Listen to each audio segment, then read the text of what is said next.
de APIS de Valencia. Y para comenzar esta segunda temporada, tenemos pues a uno de nuestros invitados estrellas, un invitado que tiene pues mucho tirón y sobre todo porque os resuelve muchas dudas. Y además, en este primer webinar de la segunda temporada me acompaña por primera vez otro miembro de la Junta, José María Martí. ¿Cómo estás, José María? Bien, buenas tardes a todos. Después del verano, con ganas de volver a empezar. Muy bien, ha sido un verano intenso, que a pesar de... Yo ya echaba de menos estos webinars del Colegio de APIS de Valencia y echaba de menos pues, a todos los espectadores que se están uniendo poco a poco. Ya tenemos 50 personas conectadas. Son las... ¿qué hora tenemos? Creo que son las 5:06 de la tarde. Y vamos a dar la bienvenida a nuestro invitado, a Víctor Giner, asesor legal del Colegio de APIS de Valencia. Víctor, ¿cómo estás? Hola, muy buenas tardes a todos. Hola, espero que la nueva temporada sea satisfactoria, que se hagan muchas operaciones y se resuelvan muy pocas dudas porque no tengáis que hacer ninguna y si no, pues intentaremos resolverlas. Muy bien, tenemos el chat donde ya algunas personas ya nos están saludando. María Elena Sánchez nos saluda a todos, a José María, a Víctor, desde Élite Gestión Global Inmobiliaria. Mar también está, Ana nos saluda también. Muy bien, ¿qué tema, José María, tenemos hoy en este webinar que ha generado mucha expectación? Un tema que está bastante presente ahora mismo en los medios de comunicación y que también, cómo no, tiene un impacto en un profesional inmobiliario porque está muy relacionado con las propiedades inmobiliarias. ¿De qué vamos a hablar hoy, José María, con Víctor? Pero hoy lo que vamos a hablar un poco desde la Junta, lo que se trasladó, se pensó mucho, era el tema de que estaba saliendo mucho en prensa, o sea, el tema de la ocupación de las viviendas, ¿no? Es un tema complicado, hay gente que tiene tanto su propia vivienda como la vivienda o su segunda residencia o vivienda que ha hecho su inversión. Y bueno, es un tema que está saliendo bastante en prensa y que genera varias inquietudes y entonces un poco se pensó que para este estreno lo interesante sería pues empezar con este tema que está, si no se habla en todos los despachos todos los días, pues casi. Y es una cosa que yo desde la distancia me preocupa cómo se enfrenta un inmobiliario a una situación donde uno de sus clientes o un prospecto le surge esta situación, este problema, esta incidencia. Víctor, ¿cómo se tiene que comportar un inmobiliario? Bueno, y si puedes empezar ya también un poco. Eso, si os parece, dedico unos minutos a ver cuál es la situación actual de este tema y luego pues haré unas notas también contestando un poquito lo que tú me has dicho y al mismo tiempo contestando, como siempre, las preguntas que los compañeros hagan. Hay una cuestión que es muy importante y, bueno, hay que tener en cuenta, yo creo que todo el mundo coincidiremos, que si este es un tema que está muy de actualidad, es, por desgracia, porque durante unos años pues, no se han tomado las medidas adecuadas para que esto se solucione. La actividad judicial, juzgados, fiscalía, etcétera, han sido bastante pusilánimes en la defensa de los intereses y, bueno, cuando al final, claro, la gente se harta, pues empiezan a llegar medidas. Bien, es cierto que no todas las medidas son de hoy mismo. Para esto hay que tener en cuenta, porque, claro, si hay muchas leyendas y hay muchas cuestiones ahí, delimitar de qué estamos hablando. Y hay que decir que la ocupación, evidentemente, de un inmueble que no es del cual no se tiene ningún título para ocupar, es decir, la típico ocupas que aparecen, hay que deslindar, en el Código Penal claramente se deslindan dos circunstancias. Y es lo que la jurisprudencia viene haciendo y las nuevas actuaciones que se han llevado a cabo, informes fiscalía, legislación, etcétera, quiere diferenciar absolutamente. Y hay que diferenciar lo que es el allanamiento de morada, que es un delito que tiene una cierta gravedad y que en el final del Código Penal lo que dice es el particular que sin habitar en ella entrada en una morada ajena o se mantuviera en la misma contra la voluntad de su morador, será castigado con la pena de prisión de 6 meses a 2 años, es el allanamiento de morada. ¿Y qué es la morada? Pues la morada es aquel ámbito de privacidad donde uno puede desarrollarse libremente. En definitiva, la casa propia o, y esto hay que tener muy claro, la segunda residencia. Por desgracia, hay quien no lo ha tenido claro, muchos juzgados y más de un fiscal hasta ahora. Afortunadamente ya está claro, la segunda residencia también es morada. Sí, cuando entran en nuestra casa sin nuestro permiso, se permanece él sin permiso, o en nuestro chalet o apartamento de verano, de invierno o de Navidad, eso también es allanamiento de morada y eso supone una serie de actuaciones en contra. ¿Qué ocurre? Que lo que no es morada, lo que no es ese ámbito de privacidad en el que nosotros habitualmente estamos, o podemos estar si queremos mañana cogiendo el coche y en una hora llegando a él, sino aquellos inmuebles que no constituyen morada, y lo grave es, ahora veremos algunos de los que es, estamos ante un delito absolutamente menor, como es el del 245 del Código Penal, cuando dice que el que ocupara sin autorización un inmueble, vivienda o edificio, nave, etcétera, etcétera, que no constituyan morada, que no tenga ese ámbito de privacidad, o se mantuviera en ellos, será castigado con la pena de multa de 3 a 6 meses. Empecemos diciendo la grave distinción de uno y otro, porque claro, es verdad que en los últimos tiempos, incluso la vivienda propia, pocas veces, pero mucho la segunda residencia, ha sido objeto de allanamiento. Está claro que es allanamiento de morada y veremos algunas actuaciones que se realizan al respecto. Pero, ¿qué ocurre con el piso que tengo yo en alquiler? ¿Qué ocurre con el piso que compré hace 4 meses y que aún no he ocupado porque lo ocuparé el año que viene cuando nazca el niño y entonces me traslado? ¿Qué ocurre con un montón de situaciones? Que no es morada. Y por lo tanto, la protección que tienen es simplemente la del 245. Pena de multa de 3 a 6 meses. ¿Qué ocurre? Que hablando con claridad, al señor que entra en una vivienda que no es morada de otro señor, un piso que está en alquiler, vacío, con perdón, se la rota, que le pongan una multa de 3 meses o de 4 meses o 5 meses. Sabéis que el Código Penal habla de multa de 3 a 6 meses porque la multa es tanto dinero por tanto tiempo. Es decir, 6 euros día, 4 euros día, etc. 20 euros día. A Torra le han puesto ahora la última sentencia 100 euros día de multa. Pero bueno, esa es como se calcula. Pero claro, un señor que no tiene un duro para pagar, pues, o que ya las tiene, pues no le importa mucho esta circunstancia, le importa menos. A partir de ahí, ¿qué ocurre? Pues que el número de ocupaciones en lo que no es morada se dispara, porque el castigo que se tiene, el castigo es exactamente ese, una multa. Veamos qué actuaciones se pueden llevar a cabo respecto a estas circunstancias. ¿Qué ocurre cuando en un inmueble, fundamentalmente estamos hablando de vivienda, pero bueno, puede ser otro tipo de inmueble, entra alguien sin autorización o permanece sin autorización, no tiene título alguno? Pues los caminos son 2, la vía civil o la vía penal. Y hay quien dice que la vía penal no siempre es tan efectiva como la vía civil. Desde luego, hasta hace poco, la vía penal no era, ni mucho menos, la más efectiva. Porque como no se tenían claras muchas cosas, pues se tardaba mucho en acudir y a mí la verdad es que no me sirve que digan que los juzgados están colapsados.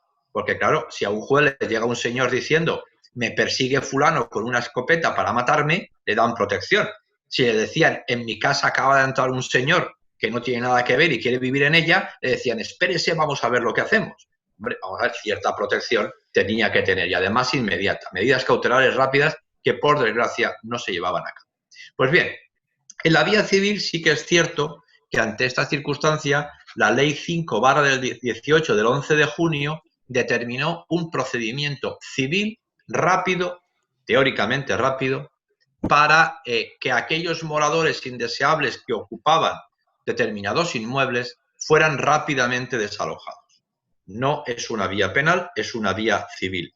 Por lo tanto, es necesario, era un procedimiento que se sustanciaba por el procedimiento verbal y que necesita, por lo tanto, en estas circunstancias, habida cuenta de la cuantía y de unas cuestiones procesales que sería aquí muy largo decir, necesita gastarte dinero en procurador y gastarte dinero en abogado.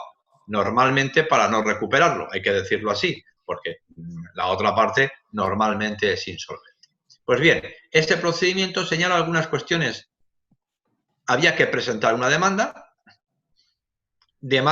con abogado y procurador, y a la cual había que unir aquel título que el interesado perjudicado tenía, escritura de propiedad, además si se unía nota simple del registro donde constaba que seguía vigente, porque cada una escritura puede ser y luego haberse vendido, nota simple del registro, escritura de propiedad, títulos, y en ese procedimiento verbal, que teóricamente es rápido, pero claro, todo depende de las ganas de rapidez que tengan los juzgados y de la capacidad que el juzgado tenga, además, y es una novedad, se podía dirigir contra los ignorados ocupantes de la vivienda.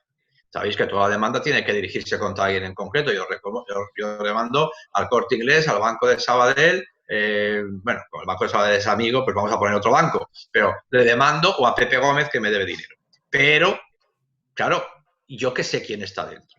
Pues hay una modificación importante en esa legislación que dice, yo demando a los ignorados ocupantes, a quien esté. Y además me permite, cuando el juzgado incoa el procedimiento, que yo notifique la demanda acompañado por la fuerza pública. Yo puedo ir acompañado de la fuerza pública, evidentemente lo hará el procurador, al domicilio, a ser posible, para que no digan que no están, a las 10 o 11 de la noche, cuando están tranquilamente viendo la televisión con la luz que probablemente hayan enganchado ilegalmente de la comunidad de propietarios, pues entonces yo voy a notificarles. Y les voy a notificar que hay una demanda contra ellos. Y en ese momento tienen la obligación de identificarse, porque claro, la fuerza pública, el policía dice, ¿quién es usted? Tiene una obligación de identificación. Pues bien, en ese momento, eso es un momento del procedimiento clave, porque claro, ahí es cuando a lo mejor se esconden, no se identifican, puede dar lugar a problemas. Pero en definitiva, si se acude y se les notifica a quien esté allí, y si no quieren notificarse de forma reiterada, incluso sería posible, entiendo yo, acudir a los edictos, ya digo, siempre y cuando la notificación sea, o la no notificación sea por una actuación maliciosa de quien tiene que recibirla, se le notifica que hay una demanda. Y tienen 10 días para contestar la demanda. Pero es que además yo en la demanda que presento digo que quiero hacer uso del derecho que tengo a que se desalojen la vivienda rápidamente, hay un incidente, mal llamado incidente en este procedimiento, donde si en los 5 primeros días que tienen para contestar no van al juzgado y aportan algún título justo de su ocupación, o mejor dicho, de su estancia en la vivienda, el juez, sin esperar a la sentencia y de forma cautelar, los tiene que desalojar. Se me puede decir, bueno, aportan títulos falsos. Bueno, es que a lo mejor resulta que incluyen en otro delito. No, es que a mí me lo alquiló Mengano, y Mengano es el jefe de las mafias estas. Ya, pero es que el título justo tiene que ser un título en el que el legítimo propietario, o al menos el legítimo poseedor, haya alquilado. Entonces, si en 5 días no aportan un título justo de su permanencia, se van a la calle. Si aportan algún tipo de documentación, el juez tiene que ponderar esa circunstancia y en todo caso se señala, o se ha señalado ya para un determinado día, juicio. El hecho de que se vayan a la calle si en los 5 primeros días no aportan justo título para estar allí, no significa que el procedimiento no siga, porque esto es una medida dentro del procedimiento. Se señala para un día y el juzgado se celebra el juicio, la vista. Y la ley señala expresamente cuáles son las causas de oposición. Las causas de oposición son exclusivamente el tener un título justo para estar allí, con lo cual el juez pondera el título que el demandante ha aportado, que puede ser una escritura de propiedad, puede ser usufructuario, puede tener algún otro derecho de real de disfrute sobre la vivienda y en esas circunstancias pues evidentemente poder demandar, y si los otros no han aportado nada, que incluso han podido ya irse a la calle, o han aportado algo, el juez pondera, porque el único motivo de oposición es la aportación de un justo título que les permita estar allí. Este es un procedimiento teóricamente rápido, pero como todos los procedimientos rápidos, deviene en la A, capacidad judicial de intervenir, B, capacidad de la fuerza, porque puedes acompañarte a la vivienda, C, las ganas de señalar antes o después. Sabemos que cuando los juzgados dicen que es que tiene mucho trabajo, unos sí y otros no, pero las ganas de señalar antes hay que ponderar. Oiga, usted puede tener muchos otros procedimientos, pero a lo mejor una reclamación de 10.000 pesetas, perdón, de 10.000 euros, por importante que sea, es menos importante que devolver la vivienda a su legítimo poseedor. Hay que ponderar en los señalamientos. Y ante todo ese procedimiento, hay que decir, claro, que ahora viene la segunda parte. Este procedimiento no lo podemos interponer para cualquier tipo de inmueble. Solamente cuando el inmueble es titularidad de una persona física, luego Valenciana de Ultramarinos SL no lo puede hacer. Cuando, no siendo persona física, es una entidad sin ánimo de lucro, una ONG, o cuando es una administración pública. Claro, la administración pública se protege siempre y es lógico. Por lo tanto, ese procedimiento es un procedimiento que a veces, y si el partido judicial donde corresponde es un partido judicial determinadamente rápido o más o menos ágil en sus juzgados, pues a lo mejor puedes estar, estos individuos que están ocupando pueden estar en la calle en 3 o 4 meses. Luego está la respuesta penal. La respuesta penal es la que antes he señalado, de acudir al artículo 245 del Código Penal cuando es morada, o cuando no es morada, acudir al artículo 202, el delito de usurpación. En este caso es un bien inmueble. ¿Qué circunstancias? ¿Qué ha ocurrido? Pues que no ha tenido los juzgados una respuesta rápida. Ante esta situación han empezado a aparecer circulares de fiscalía. En Valencia, por ejemplo, había una circular del fiscal fiscal provincial jefe en Valencia de hace unos días, y hay una circular de la Fiscalía General del Estado, también muy reciente, sobre este particular, que distingue entre las dos situaciones, pero que está centrada fundamentalmente en la respuesta rápida que hay que dar vía medida cautelar.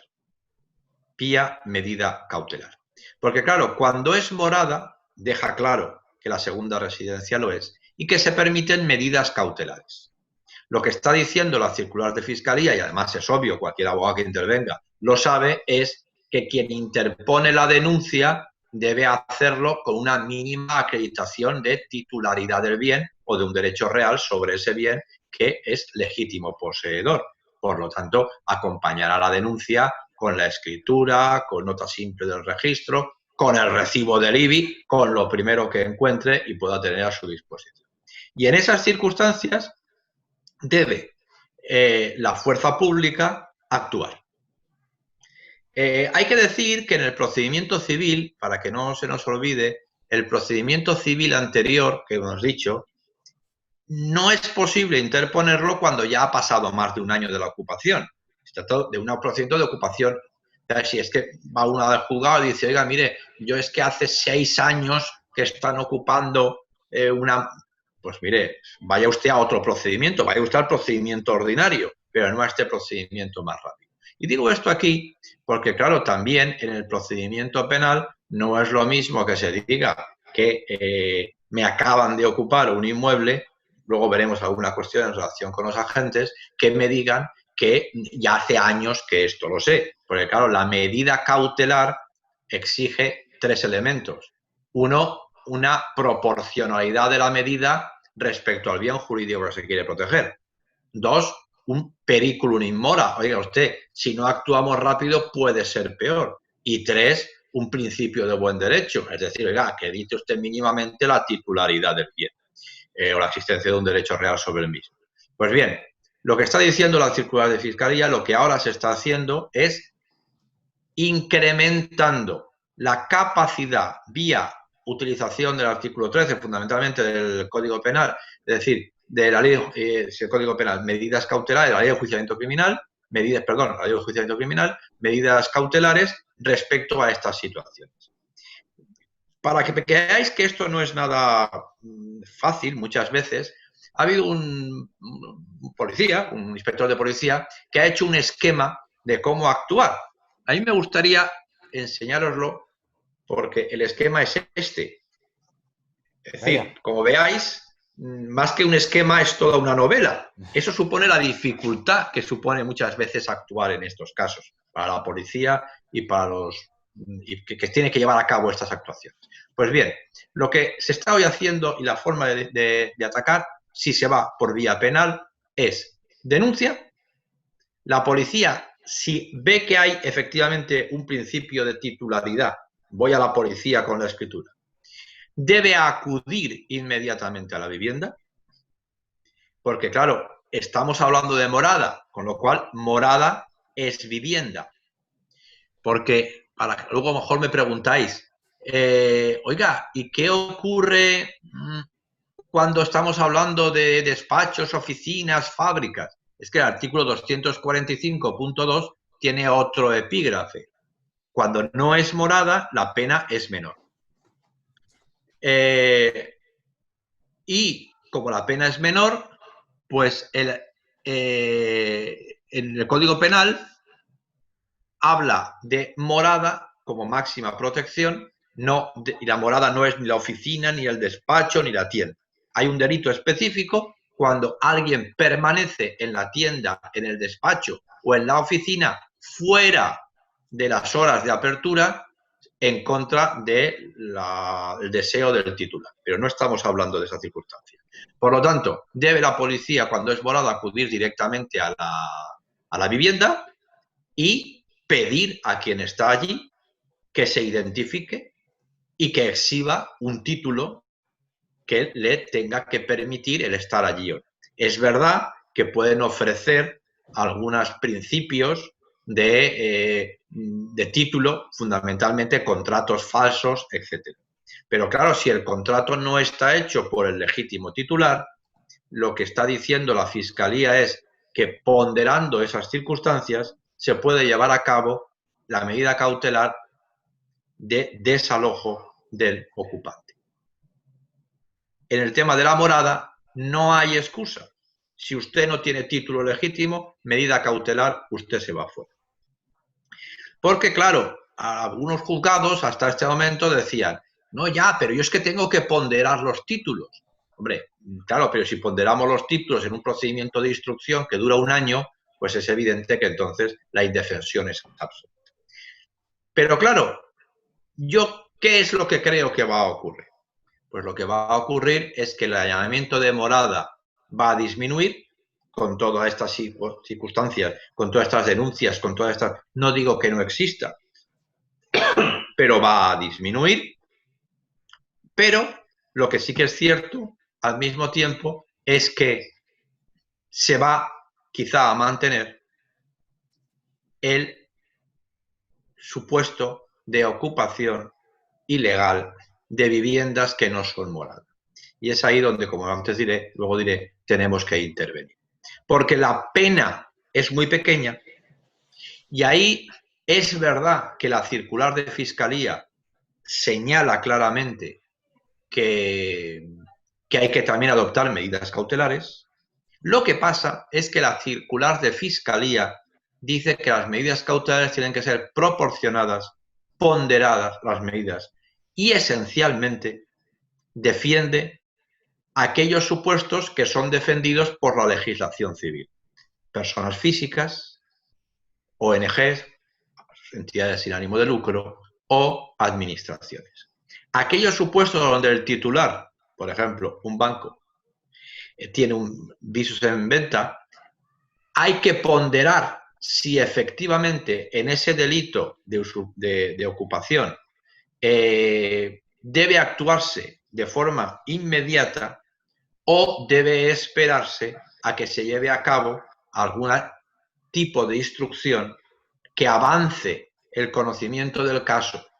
Es verdad que la Fiscalía habla, y por lo tanto se va a llevar a cabo, que también hay que tener en cuenta no solamente los derechos del ocupante, perdón, del propietario o del legítimo, que tiene legítimamente un derecho sobre la vivienda, sino que debe también tenerse en cuenta otros derechos. Y habla de los colindantes, de los vecinos, que también pueden verse afectados por una ocupación ilegal. Pero igual que con la morada, la capacidad de actuación va a ser rápida, teóricamente, cuando no es morada, se deben ponderar los derechos. Claro, es una ponderación que alguien puede decir, oiga, mira, entre lo mío y lo que no es mío, está claro. Pero podemos encontrarnos con una vivienda ocupada por una familia con 3 niños, 6, 4 y 2 años, que digan que no saben dónde ir, que no están armando follón. Ante eso, estas personas, que además son insolventes, es posible que el juzgado entienda que hay que esperar a que se celebre el juicio por un delito leve, para proceder al desalojo. De hecho, en una circular del fiscal jefe de la provincia de Valencia, incluso hablaba de la posibilidad de que en estos casos se diese un plazo de desalojo. Es decir, que el desalojo no fuese inmediato. Y no es la primera vez que algún juzgado, habiendo condenado por este delito a alguien que todavía está dentro, incluso le condene y le dé en la propia sentencia un plazo para desalojar. Claro, la casuística es mucha, porque la propia circular de la Fiscalía General del Estado dice que, hombre, que una vivienda puede no ser morada, pero estás dispuesta para serlo. Imaginaos, no hace mucho vi un supuesto donde el mismo día o el día antes que se había quedado para escriturar las viviendas y entregarlas, se había ocupado 4 o 5 viviendas de un edificio. Es verdad que no son técnicamente moradas, pero es verdad que tienen su destino como morada pocos días después. Ahí estaríamos ante un delito no de allanamiento de morada, sino un delito leve de usurpación, pero la ponderación para el desalojo debe ser evidentemente favorable a este. Y termino ya, porque a lo mejor hay más preguntas, o puedo incidir luego yo, a raíz de las preguntas, en otras cosas, en algunas cosas que afectan a los agentes de la propiedad inmobiliaria. Consejos. Primero, es muy importante. Cuando contratéis ya para la venta o el alquiler de un inmueble, haced que el propietario os autorice, o si no quiere que quede claro que no, a poner signos externos de que la vivienda está vacía. Se alquila, se vende en el portal, en el balcón. Son, hoy por hoy, por desgracia, reclamos y además son evidencias de que no son morada, con lo cual estamos ante la menor penalización del hecho. Que os lo autorice, porque si lo ponéis sin autorización, se os puede reprochar que habéis invitado al ocupa a que suba y, claro, siempre podéis tener ahí un problema. Y además, igualmente, pedir que os dé permiso, la mayoría ya lo hacéis, en la publicación del inmueble en las redes sociales, en todos los portales que hay. Pero ser cuidadosos, por favor, a la hora de que las fotos identifiquen dónde está el inmueble.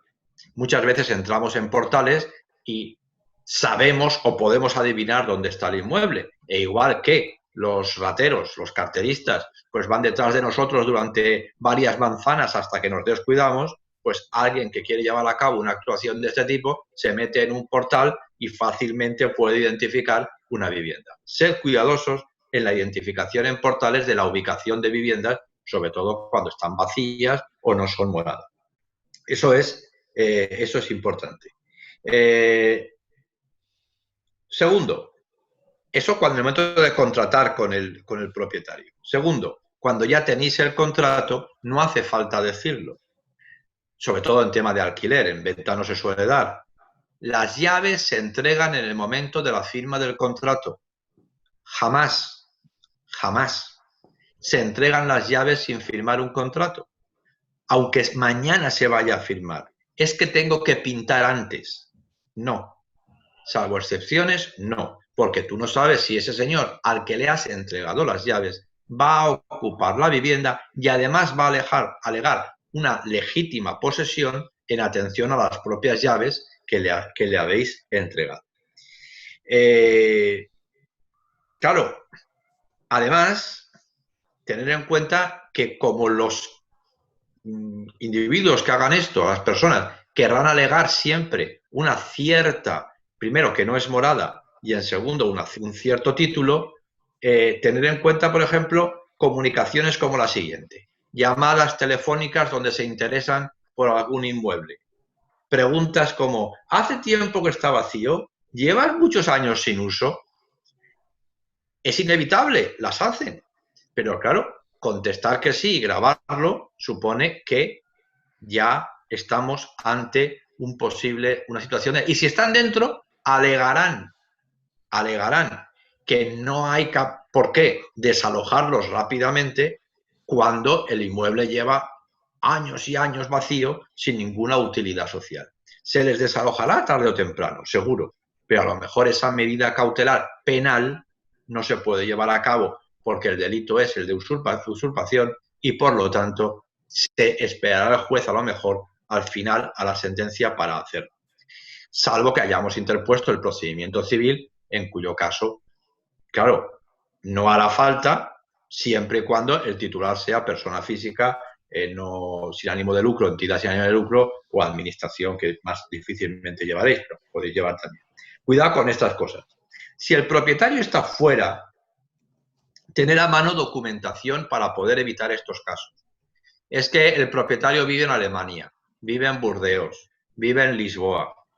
Claro, vosotros sois muchas veces los primeros o los segundos que vais a saber que va a haber una ocupación ante un viviente. Claro, si el propietario está fuera, ¿quién va a poner la denuncia? Pues muchas veces sois vosotros los que tenéis que ayudarle. Si ya tenéis documentación, una nota simple del registro, escritura, etcétera, pues es evidente que podéis agilizar esto. Se puede acudir a la fuerza pública. Si tiene que venir desde fuera y además mandar la documentación, esto se puede ralentizar. Alguna pregunta me han hecho: oiga, es que tengo yo como mero API, por la mera existencia de serlo, alguna responsabilidad si algún inmueble que llevo yo se ocupa. No, no existe ninguna responsabilidad por el mero hecho de gestionarlo.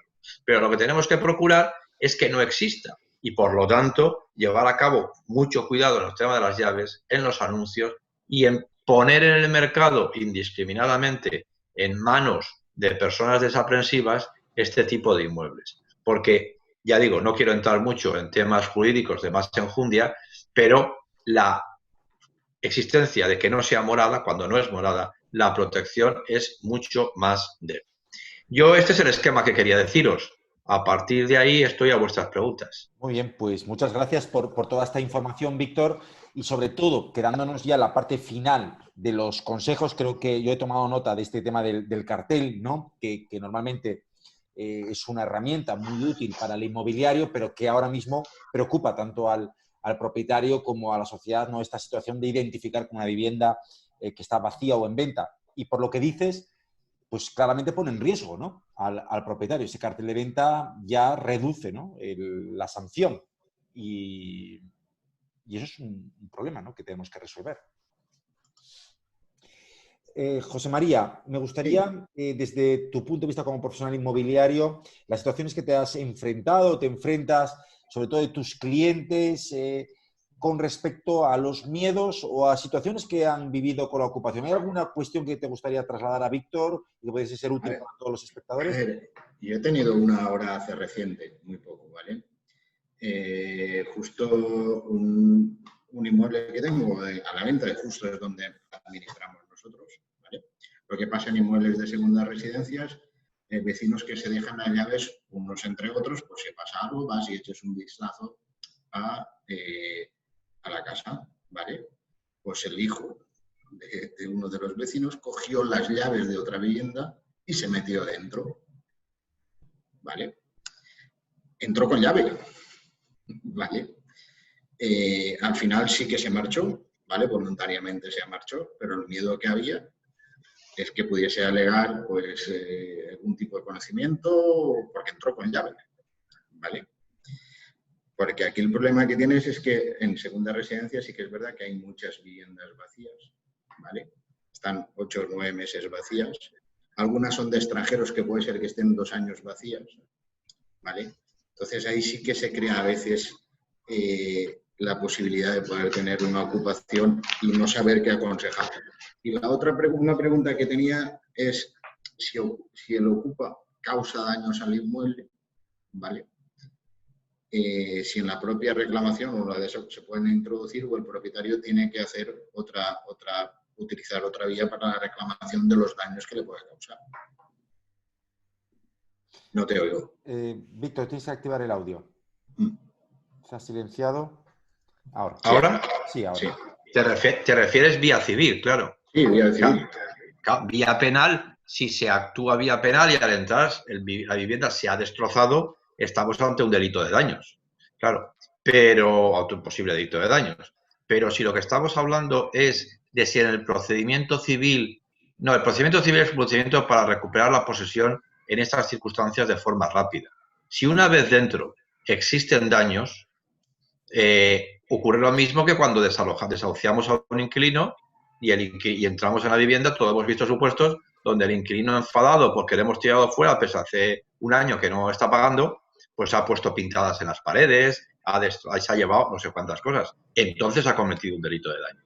Pues entonces, si entramos dentro y vemos que hay daños, podemos perseguir por un delito de daños, si es que la cuantía es suficiente para ello.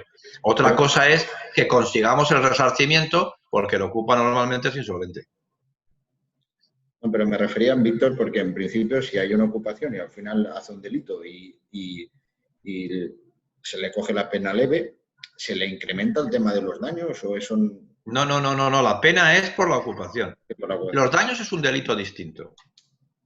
Los daños es un delito distinto. Vamos a ver, si uno acude vía civil, imaginémonos, y hemos puesto la demanda mediante otro sí, que queremos que recuperar la vivienda en cuanto se le notifique, si no alega justo título, esa especie de incidente que dice la ley. Y nosotros hemos entrado con suerte, que es difícil, pero con suerte, al poco tiempo de presentar la demanda civil, porque se ha ido la policía, le hemos notificado al procurador con la policía la demanda, en 5 días no ha dicho nada, entramos en la vivienda, aunque el procedimiento civil sigue hasta que haya vista y sentencia. Y en ese momento encontramos la vivienda destrozada, lo que tenemos que hacer es interponer una denuncia por daños. Vía civil no podemos acumular nada. Si nosotros hemos interpuesto una denuncia o querella por allanamiento de morada, por ejemplo, una segunda residencia, que lo es, aunque vayamos 15 días al año. 15 días al año sigue siendo segunda residencia y sigue siendo morada. Pues si nosotros hemos presentado una denuncia y en un momento en el que sea del procedimiento, a lo largo de la instrucción, hemos conseguido entrar, porque una medida cautelar ha ponderado que es posible y nos ha dejado entrar, y en ese momento lo vemos destrozado, tendremos que interponer una denuncia por daños. Muy bien. Tenemos algunas preguntas aquí, Víctor, concretas también, con casos específicos. Te comparto la pregunta aquí. Tenemos una vivienda que, si todo va bien y no llueve mucho este otoño, se celebrará el acto de alzamiento en noviembre o diciembre de este año. Creemos que esta vivienda ahora tiene un contrato de arrendamiento en vigor, está ocupada. Si el día del alzamiento van a desalojar la vivienda y en la identificación de las personas que viven no aparecen las personas del contrato, ¿qué pasaría a partir de ese momento? Pero vamos a ver, hay una sentencia o una resolución judicial, que a lo mejor no ha habido ni siquiera juicio, no lo sé, que dice que la vivienda hay que lanzarla, hay que lanzar a quien esté allí. Entonces el problema, claro, es verdad, es que depende lo que digan los que estén allí. Porque claro, cuando se produce el lanzamiento en atención a un desahucio, no es que tiene que estar solamente el demandado, desahuciado, condenado, cualquiera que viva allí, evidentemente, tiene que salir. Por lo tanto, si dices, no, la demanda es contra Pepe Gómez, pero Pepe Gómez no está allí, pero hay otras personas, bueno, pues tienen ustedes que salir. Cuestión distinta sería, y más peliaguda, es cierto, que las personas que hay allí aportasen un contrato, falso o no, en el que dijesen, no, es que yo estoy aquí alquilada, arrendada. ¿Y quién? Pues, claro, a partir de ahí probablemente se suspenda el lanzamiento y entonces habría que ver si el juzgado, una vez conocido eso, entiende que cualquier ocupante, cualquiera, está sujeto a la sentencia, o la documentación es, por ejemplo, incluso posterior de la propia sentencia o resolución, y entonces estamos ante una ocupación ilegal, en cuyo caso habría que iniciar el procedimiento de ocupación ilegal, civil o penal. Muy bien. Y a colación de esto, Víctor, hablabas del esquema, ese esquema que casi una novela de ese policía, ¿no? Yo he visto muchos esquemas, vídeos de los ocupas, ¿no? De cómo ocupar una vivienda, qué tener en cuenta, qué actuar, ¿no? Hay auténticos manuales de ocupación, por lo tanto, es normal que tengan esos contratos falsos porque está en el propio manual del ocupa el crear eso, incluso tener personas con pues débiles, ¿no? Personas que también potencialmente tengan esa imagen de que para dar pena, ¿no? Eso también está dentro de ese manual para ese momento. Yo he visto vídeos de ocupación que además se han difundido, los hemos visto todos. Sí. Lo que ocurre es que, vamos a ver, mientras las viviendas eran de determinadas entidades, parece que no había tanto problema. Cuando resulta que las viviendas son también de otros muchos ciudadanos, pues parece que empieza el problema.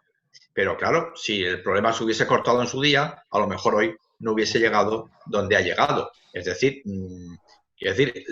tanto la modificación que hace la Ley 5/18 del procedimiento civil, que antes he referido, las peculiaridades que tiene, como las circulares de Fiscalía, como otra serie de normas, señalan claramente que toda esta actuación de desalojo se realiza además acudiendo, si hace falta, a los servicios sociales para atender a las personas que hay dentro. O sea, es una obligación ir a los servicios sociales y es una obligación atenderlas. Pero claro, una cosa es atender a las personas que hay dentro y otra cosa es no hacer nada porque las personas que hay dentro ilegalmente están y tienen una necesidad. O sea, las necesidades se afrontan gracias a los impuestos de todos, no a la carga individual del titular de un inmueble. Así es. Lo que pasa es que eso a veces ha sido difícil de hacer entender. Tenemos aquí otra pregunta de María Elena Sánchez, que nos dice, si el propietario está fuera y nosotros tenemos documentación sobre la propiedad, podemos comunicarlo a la autoridad, pero tengo entendido que la denuncia corresponde únicamente al propietario. ¿Nos pueden autorizar, para si da el caso, para poner nosotros la demanda? Vamos a ver. No hay el más mínimo problema en que, además yo aconsejo que si alguien de vosotros llama a un vecino y dice, oye, que estáis alquilando en la puerta 18 de mi edificio, está vacío porque aún no lo habéis alquilado y han entrado ocupas, mi consejo es que vayáis corriendo a hacer dos cosas.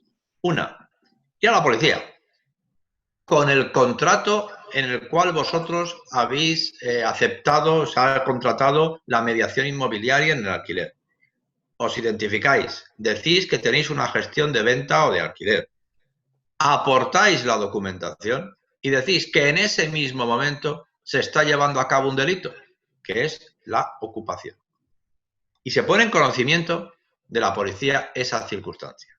Y al mismo tiempo, al titular, por los problemas que podáis tener, porque esto sí que puede dar lugar a una serie de circunstancias. Oiga, pero usted, ¿quién es? Oiga, usted la denuncia me la tiene que tomar. Es que hay veces, o sea, yo vengo aquí a denunciar que he visto a Fernando el Católico hace 2 días y usted me toma la denuncia.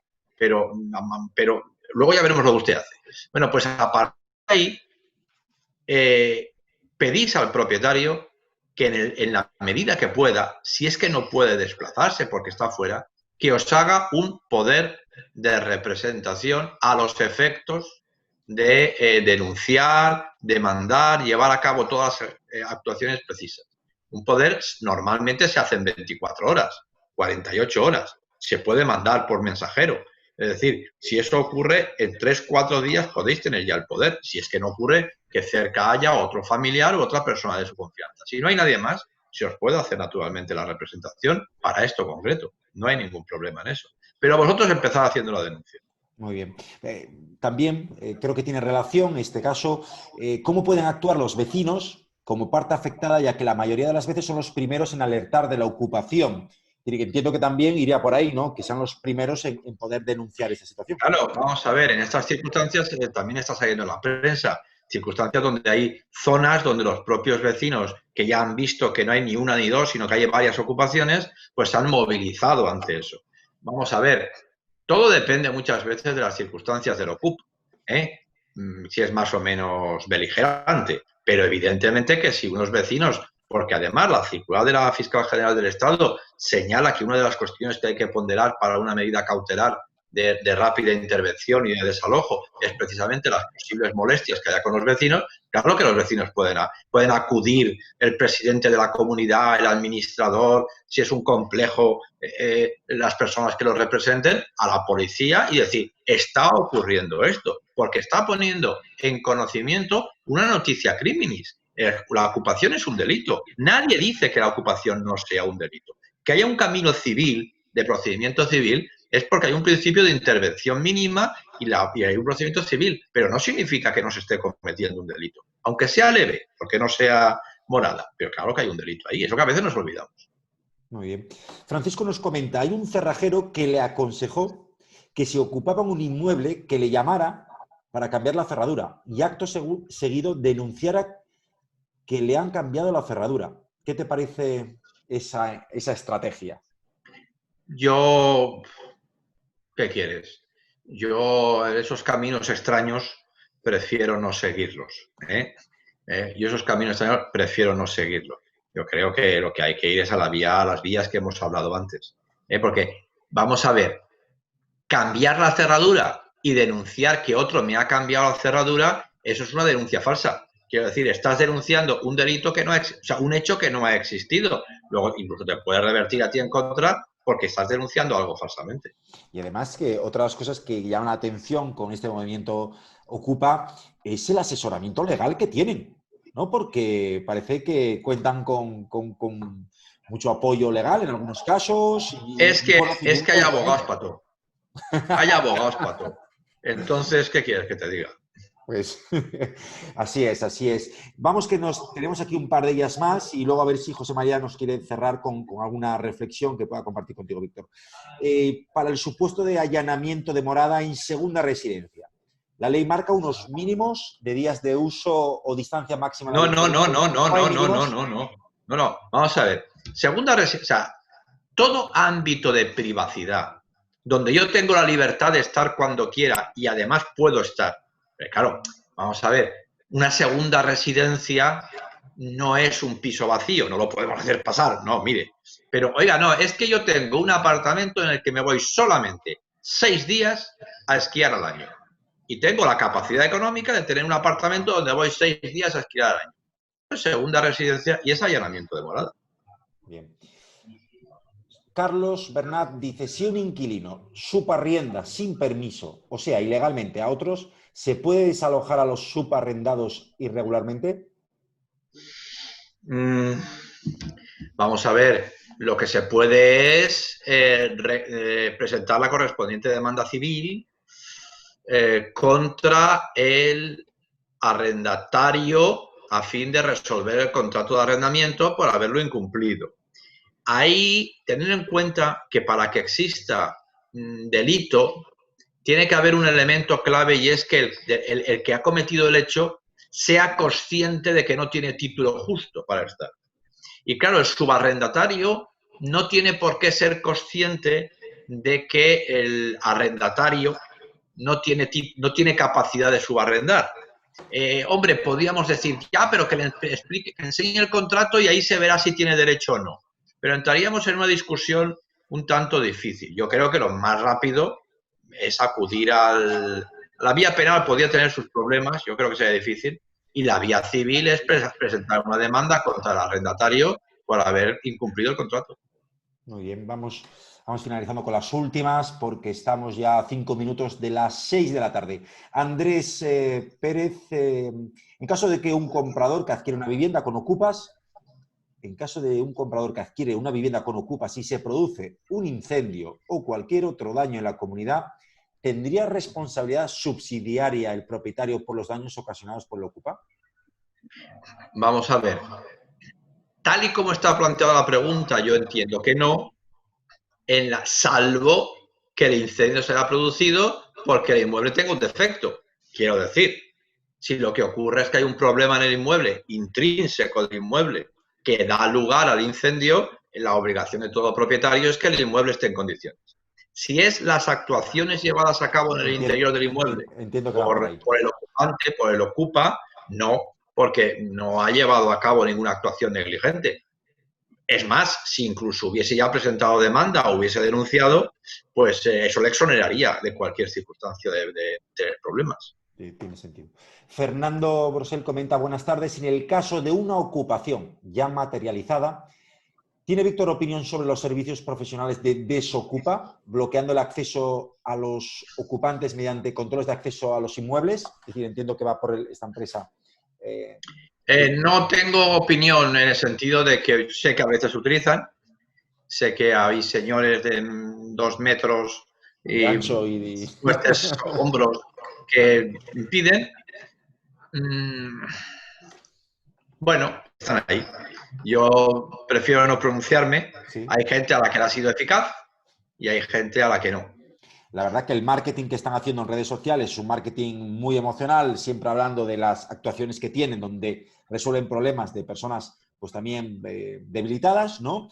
Pero obviamente no creo que es un tema pues que bastante complejo para dar una opinión, ¿no? Para marketing, las empresas de alarma, que en el último año, antes todos los anuncios eran tengo miedo a que me roben mientras no estoy fuera. Y ahora todos los anuncios que me roben o ocupen mientras estoy fuera, han cambiado el anuncio.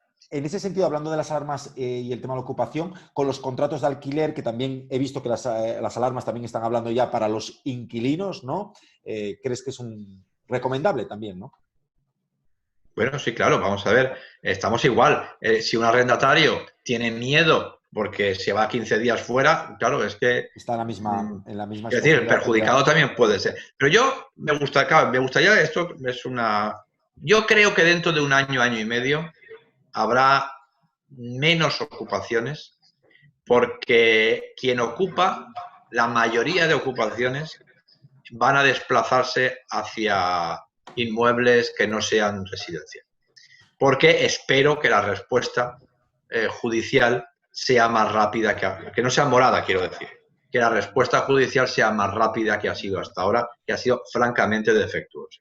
Ahora, claro, el problema es que vosotros trabajáis, los APIs, trabajamos sobre todo en inmuebles que no son, en muchos inmuebles que no son morada. Entonces, claro, el problema es ese, que claro, ¿cuántos letreros están llamando a gente a entrar? ¿O cuántos edificios? Pero claro, hay también una cuestión que yo no he dicho, yo os doy un consejo. Siempre que creáis que un edificio es susceptible de ser ocupado, un inmueble, hombre, pues de vez en cuando acercaros por allí, no digo todos los días, pero si a lo mejor no ha sido posible porque no hay visitas, etcétera, y la pues colocación, no pasa nada. Víctor, la colocación de la alarma en ese tipo de propiedades también, la recomendación de tener una alarma aunque no esté ocupado, ¿es útil? Es una utilidad-coste. Quiero decir, depende de lo que te cueste la alarma. Si tú crees que la ocupación te va a causar más perjuicio, pues pon la alarma. Lo que pasa es que la alarma avisa de que han entrado ocupas. Quiero decir, luego tendrás que utilizar la vía para desalojarlos. Pero es verdad que hay mucha gente que se ha encontrado a los ocupas 8 meses después o 9 de estar allí porque no ha tenido ocasión de ir, etcétera. Es verdad. Muy bien. José María, para concluir, ¿alguna reflexión, algún comentario para Víctor? No, en principio es agradecerle un poco su exposición. Es un tema que lo vemos dentro de los despachos, es complicado y un poco pues agradecerle su su charla de esta tarde. Y agradecer pues también, lógicamente, a todos los asistentes y esperar pues verles en las próximas charlas que preparemos. Claro que sí. Ha sido un placer. Muchísimas gracias, Víctor. Muchísimas gracias a todos los espectadores. Gracias por vuestra participación con las preguntas. Y como dice José María, pues ya sabéis, si queréis también aportar algún tema para futuros webinars, tenemos un calendario que ha preparado la Junta del Colegio, con el equipo también, un calendario formativo que va para estar siempre apoyando al asociado y al colegiado.